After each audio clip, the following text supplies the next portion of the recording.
एक 20 साल की लड़की जो कि 60 साल के व्यक्ति से प्यार मोहब्बत क्या करती है, एक दिन वह अपने घर से गायब हो जाती है। वह कहाँ गई किसी को कोई भी खबर नहीं है। ससुराल वाले मायके वालों के पास फ़ोन करते हैं, पूछ रहे होते हैं कि क्या यहाँ पर वह लड़की आई है, लेकिन साफ मना कर दिया जाता है यहाँ पर कोई भी लड़की नहीं आई है। अब तो वो लोग ढूंढने में चारों तरफ दिमाग लगा रहे हैं, लेकिन उनको कोई भी जानकारी नहीं मिल पा रही है कि वह लड़की कहाँ पर मौजूद है। सभी लोग बड़े हैरान और परेशान हैं। लेकिन यहाँ पर जब एक व्यक्ति को सूचना मिलती है कि उस लड़की की डेड बॉडी एक कुएं के अंदर पड़ी है, फिर तो पुलिस को भी इस पूरे मामले में सम्मिलित किया जाता है, खबर दी जाती है और फिर पुलिस जब पूरी छानबीन करती है तब यहाँ आकर एक ऐसा खुलासा होता है जिसको जानकर आप लोग भी हैरान रह जाने वाले हैं। क्योंकि आप लोग भी सोच रहे होंगे आखिर उस 20 साल की लड़की ने उस 60 साल के व्यक्ति से कैसे प्यार मोहब्बत की, कैसे उस 60 साल के व्यक्ति ने उस लड़की से छुटकारा पाने के लिए इतना कठोर कदम उठाया। आप इस पूरे मामले को जानेंगे और दांतों तले उंगली दबा लेंगे। दोस्तों, आगे की जानकारी पाने के लिए आप बने रहिए मेरे साथ वीडियो में अंत तक। नमस्कार, स्वागत है आपका हमारे YouTube चैनल किस्से क्राइम के। और दोस्तों, उम्मीद करता हूँ आप लोग घर पे खूब अच्छे होंगे, अपने परिवार का खूब अच्छे से ख्याल रख रहे होंगे। दोस्तों, आज का बेहद ही हैरान करने वाला मामला सामने आया है मथुरा उत्तर प्रदेश से। दोस्तों, मथुरा के अंतर्गत आने वाला वह चौमुआ, जहाँ पर एक शख्स जो कि एक कुएं के पास जाता है। दरअसल लोग कुओं का इस्तेमाल करना छोड़ चुके हैं, लेकिन जो लोग बकरी वगैरह चराते हैं वो लोग उन कुओं का इस्तेमाल करते हैं अपने उन पशुओं को पानी पिलाने के रूप में। और दोस्तों, जैसे ही वह चरवाहा या उस कुएं के पास जाता है, उसके अंदर बाल्टी डालता है और जब उस बाल्टी को खींचने का जोर लगाता है तो उसकी बाल्टी नहीं खींचती है। वह परेशान है, भाई ये बाल्टी क्यों नहीं आ रही है। अब वह जैसे कुएं में झांक कर देखता है तो उसकी आंखें फटी की फटी रह जाती। दरअसल जो बाल्टी उसने वहाँ उस कुएं में डाली थी, उस बाल्टी का जो कुंदा होता है वह एक मतलब कि बॉडी में उलझ गया है। दरअसल उस कुएं में एक महिला की जो बॉडी है वो पड़ी हुई है और उन्हीं कपड़ों में वह बाल्टी भी उलझ गई है। अब वह व्यक्ति पूरा दम लगाता है, लेकिन उसकी जो बाल्टी है उस कुएं में यानी कि उस शव से नहीं छूटती है। या अब तो उसको ये मालूम चल गया भाई कुएं में लाश पड़ी हुई है। वह जोर से चिल्लाता है, उसके और भी साथी उसके पास आते हैं। सभी लोग वहाँ पर विचार कर रहे हैं और देख रहे हैं कि भाई आखिर ये लड़की की बॉडी यहाँ पर कैसे पड़ी हुई है।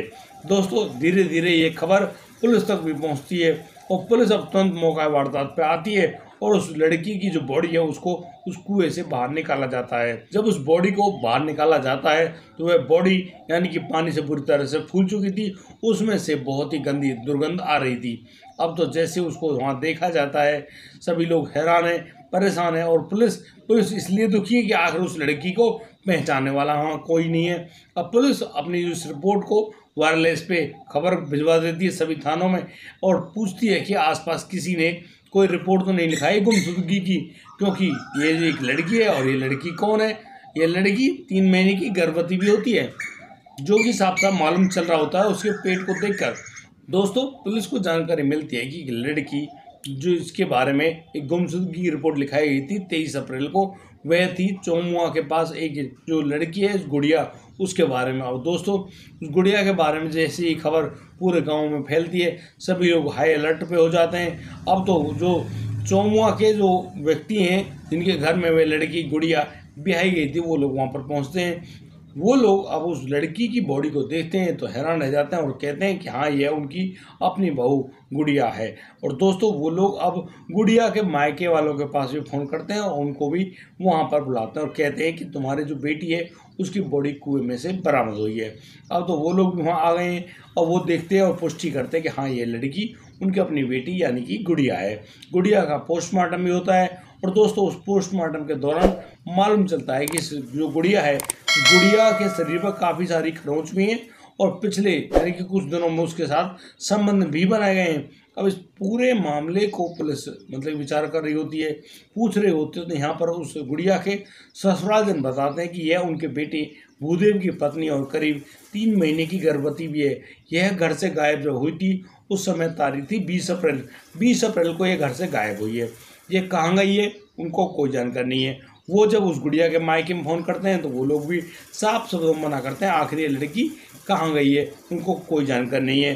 सभी लोग खूब ढूंढते हैं, पूरी विचार लगाते हैं, दिमाग लगाते हैं, उसके बाद ये 23 अप्रैल को पुलिस थाने में जाकर उस लड़की की गुमशुदगी की रिपोर्ट लिखाते हैं, लेकिन किसी के पास भी कोई भी जानकारी नहीं है। अब जो पुलिस है, पुलिस उस लड़की गुड़िया के ससुरालजनों और मायके वालों से दोनों को पुलिस थाने लाती है, और जब उनसे पूछताछ की जाती है, उनसे पूछा जाता है, भैया अब आप लोग बता दो कि शायद आपके पास कोई क्लू हो, ये इस लड़की ने अपने मन से इस कदम को उठाया है या फिर इस लड़की के साथ किसी ने ज़बरदस्ती करी है, क्योंकि शरीर पर जो पड़े हुए निशान हैं उनके मुताबिक लग रहा है कि इस लड़की के साथ किसी ने ज़बरदस्ती करी है। अब यहाँ पर उस लड़की का जो पिता होता है राजेश, वह बताता है कि ये जो लड़की है गुड़िया, इस लड़की के जो चाल चलन थे वो ठीक नहीं थे।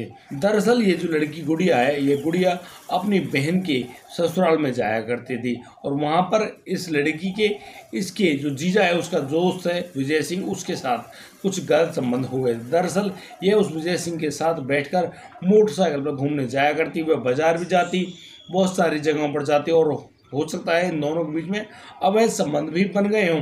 दोस्तों, जैसे पुलिस को उस व्यक्ति के बारे में जानकारी मिलती है, अब तो पुलिस सीधी पहुंचती है उस गुड़िया की जीजा के गांव में, और बस उस व्यक्ति विजय सिंह को उसके घर से गिरफ्तार कर लाती है। अब तो विजय सिंह जब उस पुलिस थाने में आ गया है, जब उससे पूछताछ की जाती है, तो यहाँ पर विजय सिंह अब एक ऐसा खुलासा बताता है जिसको जानकर आप लोग भी दंग रह जाओगे।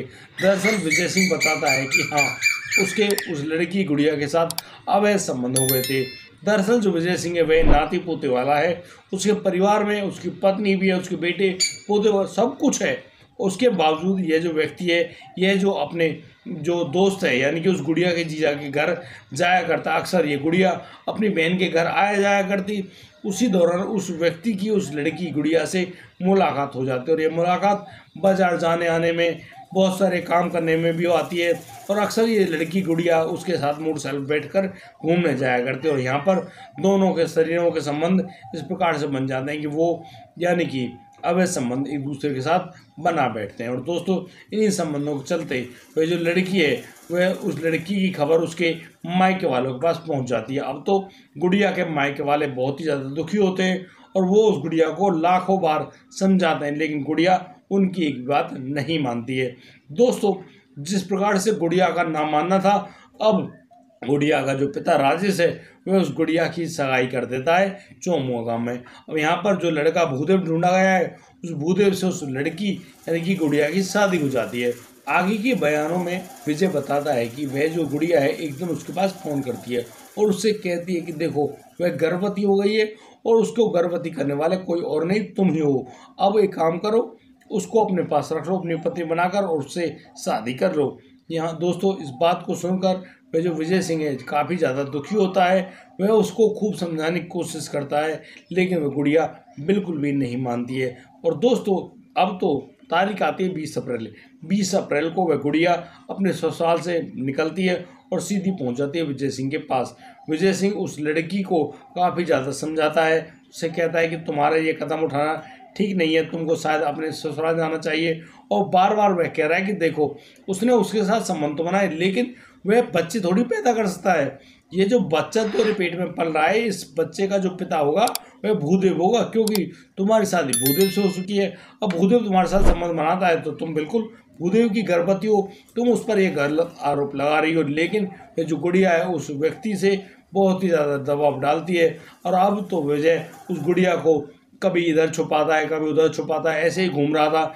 एक दिन यानी कि 25 अप्रैल को वह गुड़िया को लेकर जाता है चौमुआ, और वह सोच रहा होता है कि शायद गुड़िया को उसकी ससुराल में छोड़ कर आए।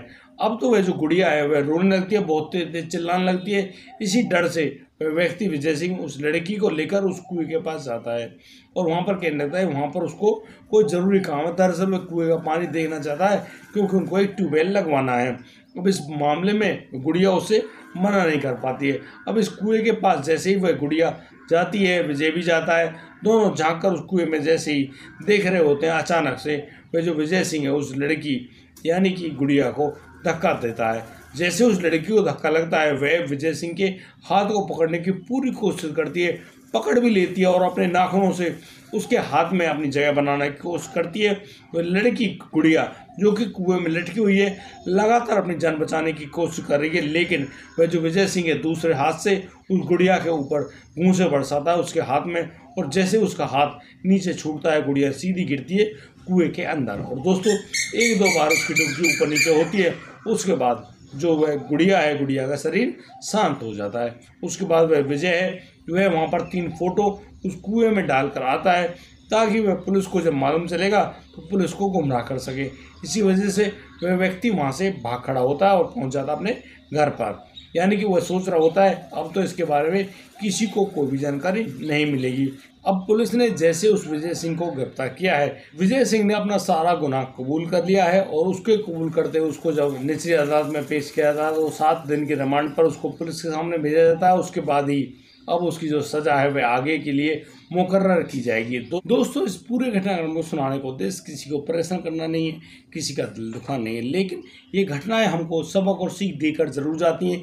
भाई आखिर उस 20 साल की लड़की का अफेयर 60 साल के व्यक्ति से होना चाहिए था? बताइए आप भी सोचते होंगे इस बात को। आजकल के बच्चों की किस प्रकार से बुद्धि मलिनता की तरफ बढ़ती जा रही है। लोग सोच रहे पता नहीं कुछ भी, मतलब जो मन करेगा वो करेंगे। 20 साल की लड़की 60 साल के व्यक्ति से शादी करने के लिए कोशिश कर रही है। भैया 60 साल का व्यक्ति हो गया, 2 4 5 साल और जिएगा, उसके बाद सीताराम, फिर कहाँ जाएगी? फिर और एक नया कसम चाहिए। बताओ, हद की बात देखो, सोच मानसिकता क्या है क्या नहीं है, किसी को उसके बारे में कोई जानकारी नहीं है। लेकिन लगातार यही सब सीन देखने को सुनने को मिल रहे हैं। भैया अपनी दुर्गति क्यों करवाने पड़े हुए हैं आजकल के बच्चे? इनके दिमाग में आखिर चल क्या रहा है? क्या ये इतने भूखे प्यासे हैं? अरे शादी हो गई, पति तेरे पास है, तुझे जितने मजे करने हो तो तू करना। तुझे जब गर्भवती कर दिया तो अब भैया अपने बच्चों के साथ आराम से तसल्ली से रहो। शास्त्रों में कहा गया है कि जो ये संबंध है ना, ये संबंध हमें हमारे बच्चे पैदा करने के लिए होते हैं और कुछ भी नहीं। लेकिन लोग तो लगातार अपने ब्रह्मचर्य का नष्ट करने में जुटे हुए हैं, लगातार अपना ब्रह्मचर्य करने में जुटे हुए। दोस्तों जो आजकल के बच्चे हैं ना, वो बचपन में ही अपना ब्रह्मचर्य नष्ट कर बैठते हैं और फिर बाद में जब उनकी शादी की उम्र होती है तब वो दवाइयों का इस्तेमाल करते हैं। उसके बाद जब उनकी पत्नी उनसे संतुष्ट नहीं होती है, वो कहीं और जगह देखती है। लगातार यही सीन चल रहा होता है। फिर वो देखती है, फिर यहाँ जैसे उनका ये खेल खराब होता है, उसके बाद वो फिर नष्टता की तरफ बढ़ते हैं। नष्टता मैं क्या कह रहा हूँ भाई, या तो आदमी किसी और के हाथों मारा जाए या फिर वो खुद अपने हाथों से ही अपने आप को सीताराम कर लेता है। भैया क्या करोगे? नहीं, सोचना चाहिए, समझना चाहिए, लोगों को विचार करना चाहिए कि आदमी इस प्रकार से क्या करना चाहता है। क्या तुम इसी काम को करने के लिए पैदा हुए हो? नहीं, शायद आपका उद्देश्य गलत है और आपको अपने उद्देश्य पर पुनर्विचार करना चाहिए और ठीक ढंग से विचार करने के बाद ही आगे बढ़ना चाहिए। दोस्तों यह मानव जीवन खिलवाड़ नहीं है।